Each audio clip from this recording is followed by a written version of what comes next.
Cristologia Áudio 1. Vamos começar agora a nossa matéria, que ela dedica-se exclusivamente a estudar sobre Jesus Cristo. E vamos começar pelo nome Jesus Cristo.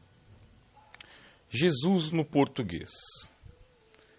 Ele é uma transliteração da palavra grega Iesous. I-E-S-O-U-S.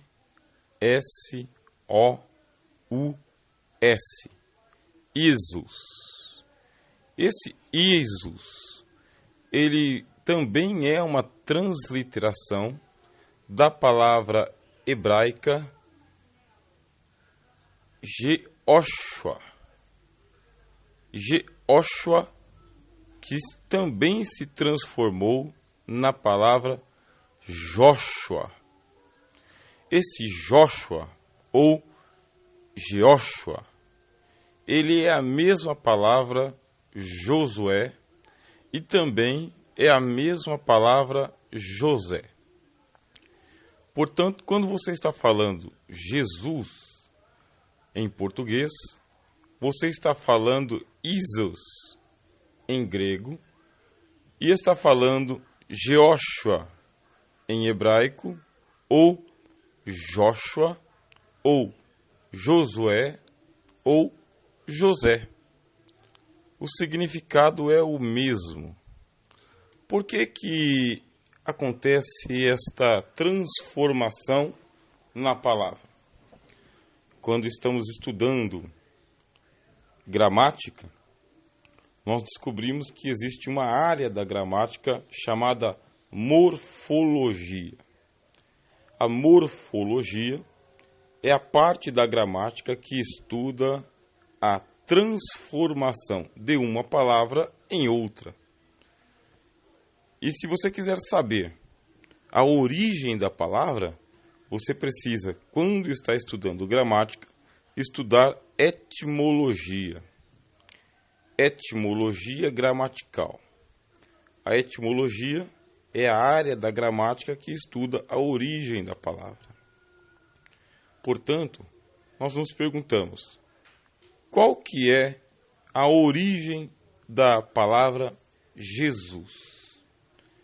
A origem é o Joshua. Joshua ou Jehoshua. Jehoshua que se transforma em Josué. E o Josué que se transforma em José. Você começa uma palavra bem mais comprida, como Jehoshua, e depois você tira algumas letras, e conforme as pessoas foram pronunciando Jehoshua, Jehoshua, Jehoshua, com o passar de muitas décadas e muitas centenas de anos, não se pronuncia mais Jehoshua, se pronuncia apenas Joshua. E o mesmo Joshua, passado algumas décadas, se pronuncia Josué.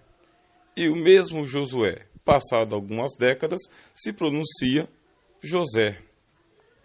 Alguma coisa parecida com Emanuel, que depois é Manuel, até que sofre uma corrupção, e a corrupção chama-se Mané.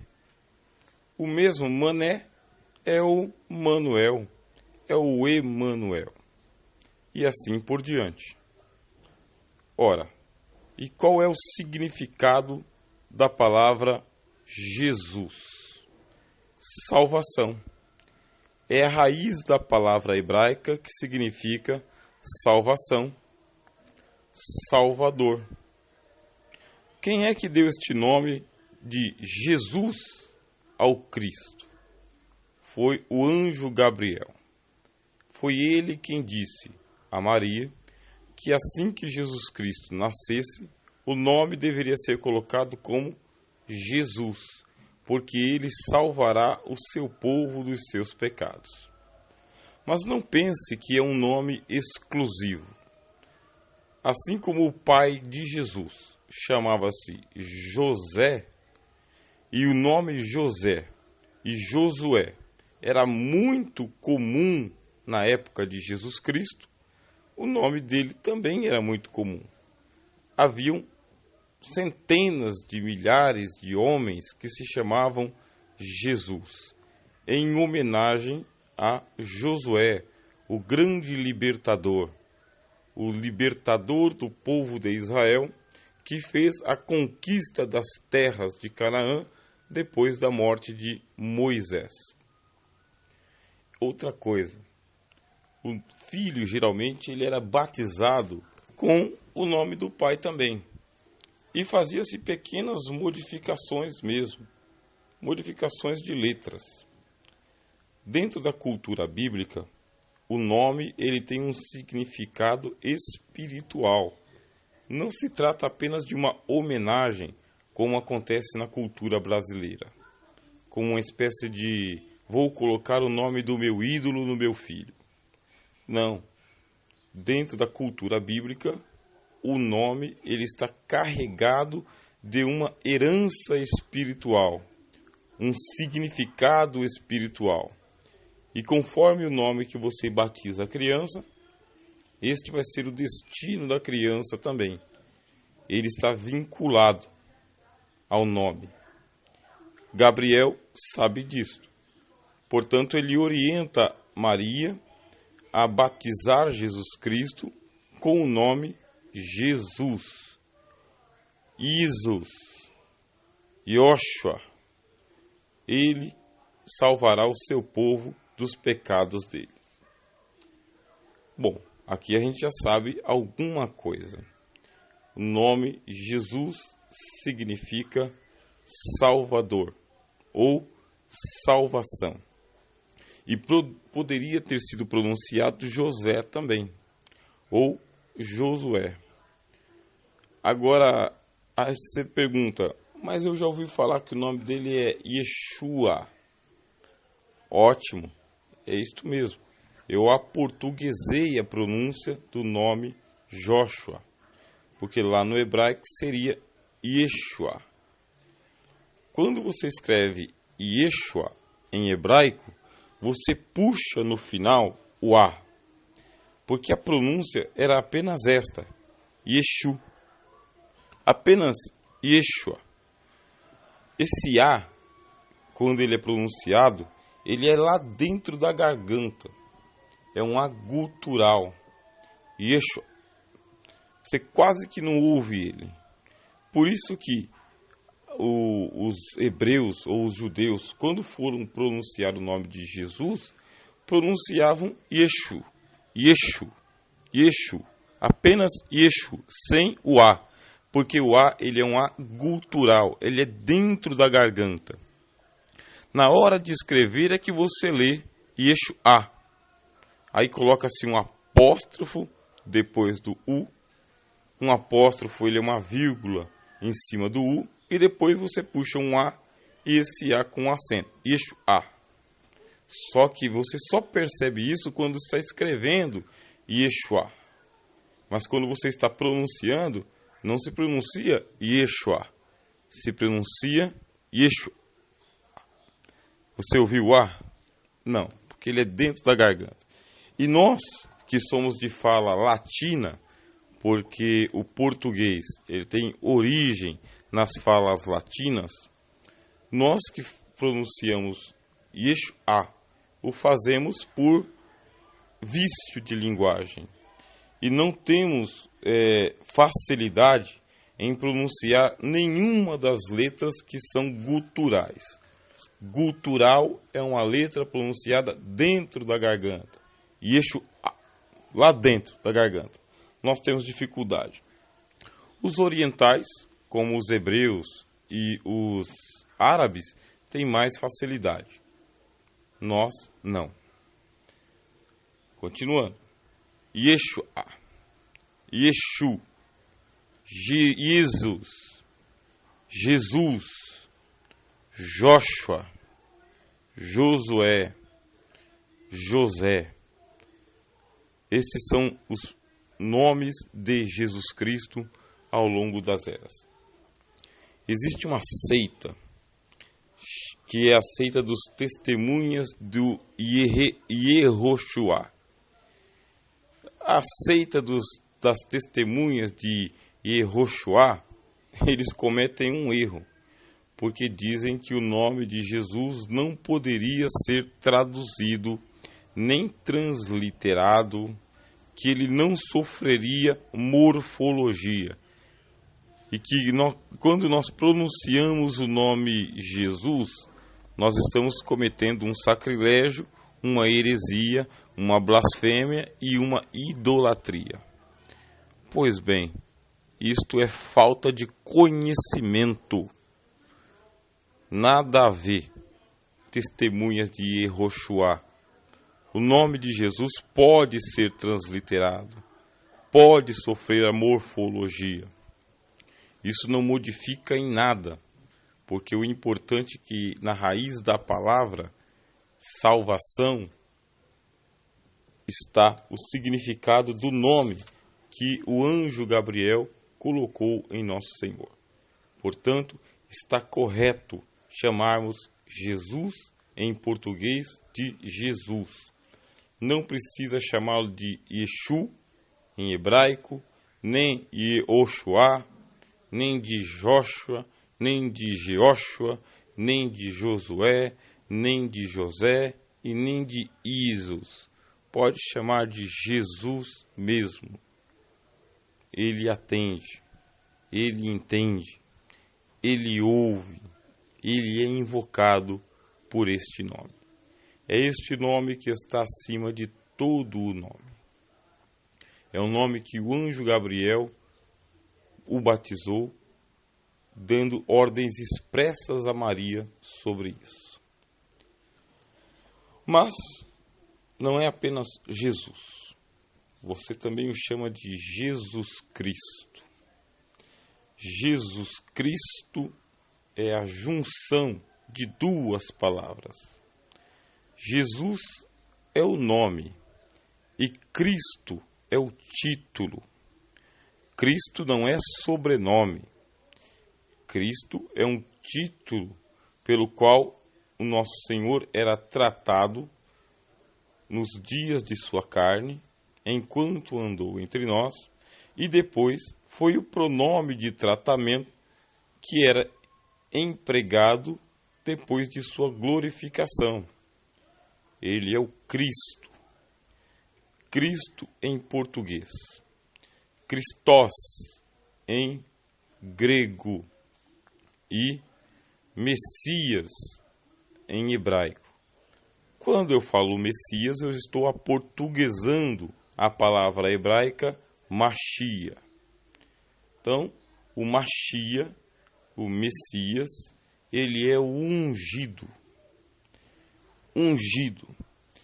Para traduzir a palavra Machia do hebraico para o grego, ficou Christos. E para transliterar a palavra do grego para o português, ficou Cristo. Para vocês terem uma ideia sobre a importância da morfologia, para escrever o nome Christos em português antes, você usava um CH para ficar como se fosse Christos. Você engolia o C, mas você pronunciava ao mesmo tempo. Você engolia e pronunciava o Christos. Christos. Jesus Christos. Isos Christos. Veja como que é difícil.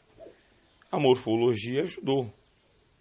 Você pronuncia Jesus Cristo e é a mesma coisa como se você estivesse pronunciando Yeshua HaMashiach ou como se você estivesse pronunciando Jesus Christos. Muito difícil. E o que significa Cristo? A origem da palavra Cristo, ela é muito importante. Porque chega para nós a ideia do ungido, aquele que foi untado. Ungido, mas ainda assim, dentro da nossa cultura portuguesa, não significa muita coisa. O que é um ungido? Nós temos que nos voltar para a cultura bíblica. E dentro da cultura bíblica, um ungido ou um Machia, né, um Messias, ele era ungido a sacerdote, ele era ungido a rei e também ele era ungido a profeta. O Machia, o Messias, o que tinha sido ungido, ele havia sido untado para se tornar um sacerdote. Este sacerdote, ele era a única ponte entre os homens e Deus. A única. Deus não se comunicava diretamente com os mortais. Deus comunicava-se unicamente com o sacerdote. E por quê? Porque o sacerdote havia sido untado, ungido. Ungido com o quê? Com o óleo santo do Senhor. Foi escolhido a oliveira para que ela fosse triturada, amassada, esmagada, e do óleo da oliveira se fizesse o óleo da unção. Com este óleo, o sacerdote poderia ser untado, ungido. Esta oliveira não poderia ser qualquer uma, por exemplo, oliveira brava. Era uma oliveira cultivada especialmente para que o óleo fosse triturado somente dela. Esta oliveira ela tinha que ser cultivada por alguém que fosse piedoso, pio, uma pessoa justa, um tzadik, por exemplo. Portanto, não poderia ser qualquer oliveira e não poderia ser qualquer pessoa que cultivasse a oliveira. Uma vez cultivada a oliveira por um homem piedoso, este homem, então, ele poderia oferecer a sua oliva para que ela fosse triturada, esmagada. Do óleo desta oliveira específica se untava o ungido do Senhor, para que ele e somente ele pudesse ser o sacerdote, e esse sacerdote tinha que ser escolhido por Deus também. Se ele não fosse escolhido por Deus, não adiantava ser ungido. Havia todo um cerimonial para a unção do sacerdote. Porque antes do sacerdote ser consagrado, as suas vestimentas também tinham que ser untadas, ungidas. Chega-se ao pensamento de que essas vestimentas elas eram mergulhadas no óleo. Mergulhadas mesmo. Não estamos falando de borrifar o óleo, como comumente nós fazemos. Pegamos uma gota de óleo e colocamos na testa de uma pessoa quando estamos ungindo. Chega-se ao extremo de banhar a roupa inteira no óleo, deixá-la toda untada. Vai entendendo o significado do nome Jesus Cristo. Estou ungindo a roupa do sacerdote. Não estou apenas borrifando, estou mergulhando ela em uma bacia de óleo. Quando eu estou mergulhando ela numa bacia de óleo, o óleo vai penetrando no tecido. E o tecido e o óleo vão se tornando uma só substância. O tecido e o óleo ficam inseparáveis, indissociáveis. Não dá mais para tirar o óleo do tecido e não dá mais para tirar o tecido do óleo, porque os dois se tornam um só. Isso tanto amacia o tecido, como deixa ele preparado, porque o sacerdote tinha que usar muitas vestimentas. E essas vestimentas, elas suavam, eram vestimentas que elas se tornavam um caudal térmico, ficava muito quente. O óleo ajudava a suavizar a sudorese do sacerdote. Essa seria uma explicação química, mas o sentido é espiritual. Não é apenas o tecido. O tecido tem que estar todo untado, todo ungido, porque ele será a segunda pele do sacerdote. E essas vestimentas do sacerdote, elas eram vestimentas completas, com saiote, calção, o colete. Por baixo ele usava uma espécie de camiseta. Só que essas camisetas não eram camisetas à regata, por exemplo. Elas eram com punhadura. Iam até o punho. Iam até o punho e iam até o tornozelo. E iam até o pescoço. De fora ficava apenas as mãos e o rosto do sacerdote, porque até a cabeça dele era coberta com um turbante. E nesse turbante havia uma lâmina que estava escrito consagrado ao Senhor, ou santificado ao Senhor, ou santidade ao Senhor. Esta é a importância do simbolismo que você tem na palavra Machia, Messias, Christos, Cristo, ungido, untado. Foi untado por quê? Porque o óleo ele vai formar uma só substância com o tecido. E o tecido é a segunda pele. Quando se aplica isto ao Cristo, o que isso significa? Que ele vai ser ungido com o Espírito Santo e a sua natureza humana, ela vai estar untada com a natureza divina. Vai se formar uma só natureza.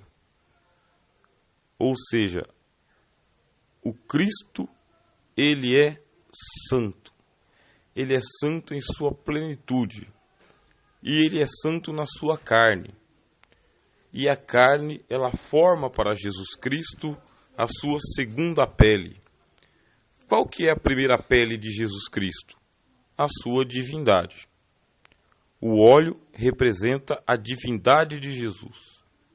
A vestimenta representa a carne de Jesus, o corpo de Jesus. Quando o tecido foi mergulhado no óleo e ele foi todo permeado pelo óleo da unção e que o óleo penetrou em cada milímetro do tecido, está representando o quê? A divindade de Jesus Cristo permeou o seu corpo humano, que foi fornecido por Maria. Eu vou trabalhar mais e mais esse conceito com você, porque eu espero que nesta matéria de Cristologia nós possamos fazer um aprofundamento que nós não fizemos em nenhuma outra matéria. E é lógico que nós não vamos conseguir exaurir o significado da matéria. Por quê?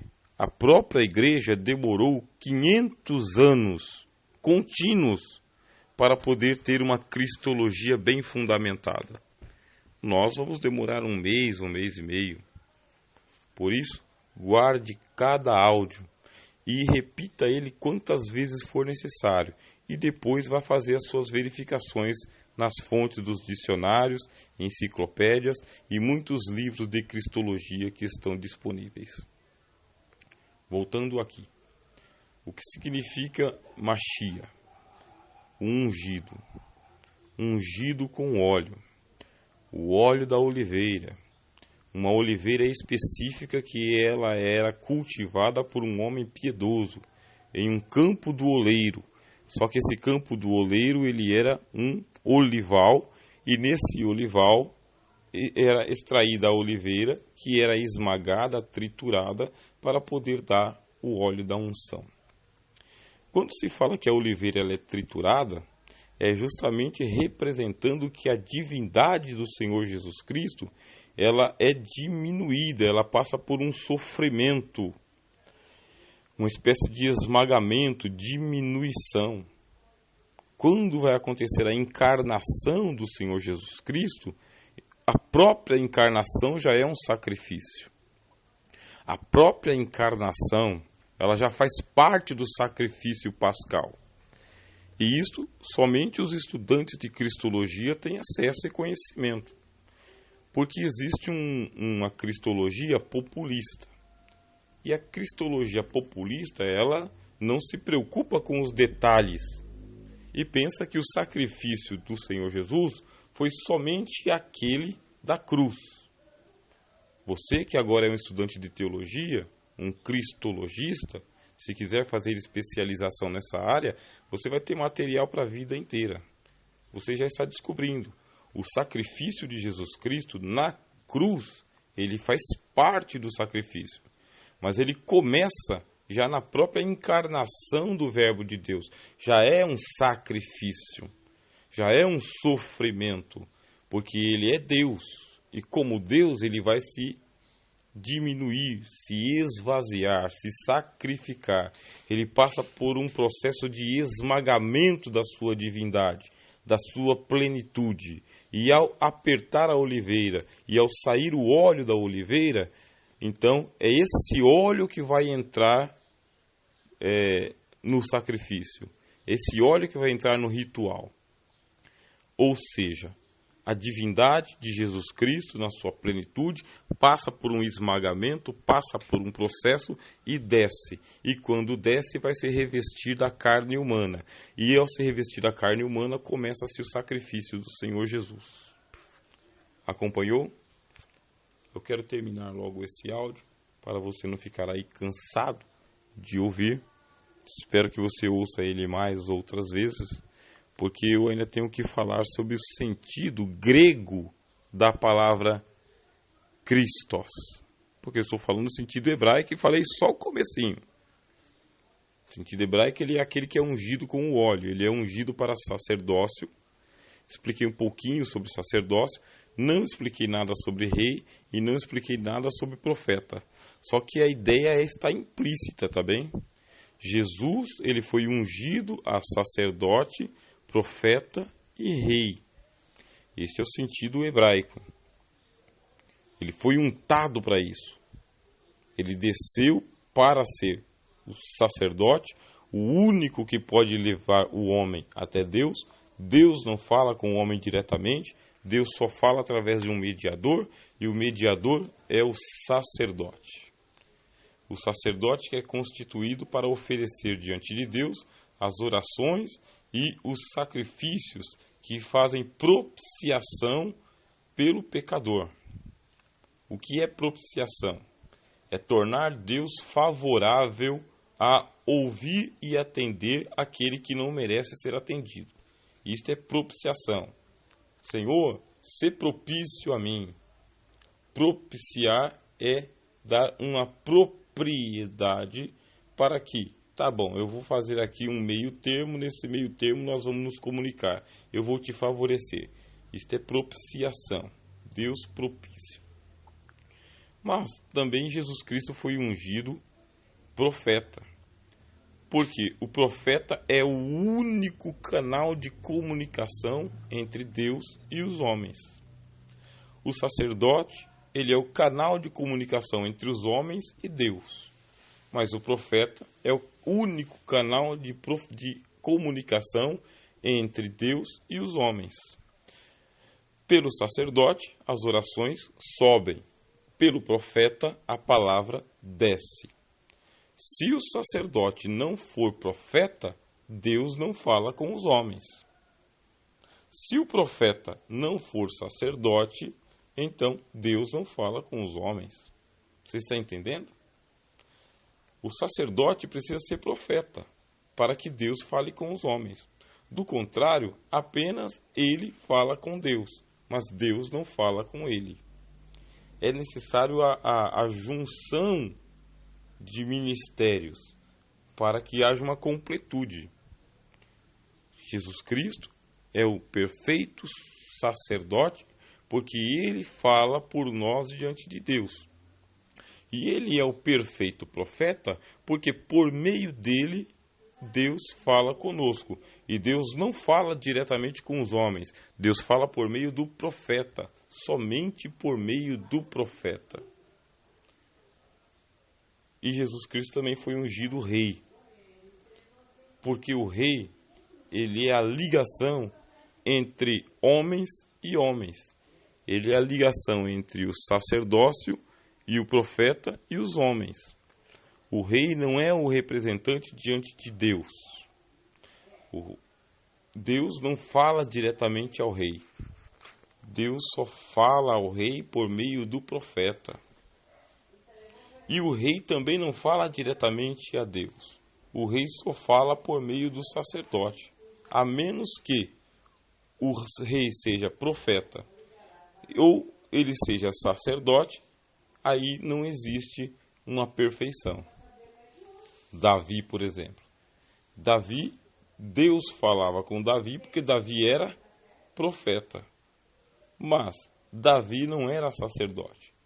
Por isso, ele tinha que consultar a Deus por meio do sacerdote. Só que muitas vezes Deus não falou diretamente com Davi. Deus falou por intermédio de um profeta. Você vai entender isso aí muito mais.